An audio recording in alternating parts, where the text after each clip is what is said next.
ഇതൊരു മേശയാണ്. And A table.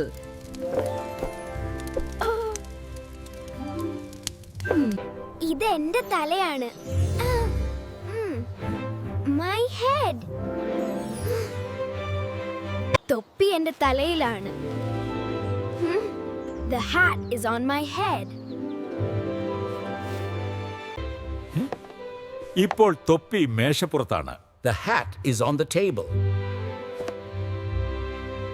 അവന്റെ തല എന്ന് പറയാൻ ഹിസ് ഹെഡ് എന്നും അവളുടെ തല എന്ന് പറയാൻ ഹെർ ഹെഡ് എന്നും ഉപയോഗിക്കാം.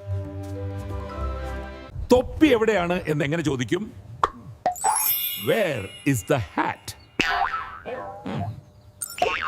നമുക്ക് എണ്ണാൻ പഠിച്ചാലോ? 1 2 3. 1 2 3. നമുക്ക് 2 കൈകളുണ്ട്. We have 2 hands. പുസ്തകങ്ങൾ മേശപ്പുറത്താണ്. The books are on the table. പുസ്തകങ്ങൾ എവിടെയാണ്? Where are the books? അവ മേശപ്പുറത്തുണ്ട്. They are on the table. പെട്ടിക്കുള്ളിൽ എന്ന് പറയാൻ I N എന്ന് ഉപയോഗിക്കാം. It is I in the box.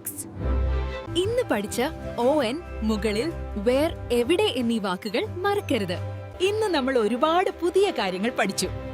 ഈ വാചകങ്ങൾ പറഞ്ഞു നോക്കാൻ മറക്കരുത്. അടുത്ത ക്ലാസ്സിൽ കാണാം.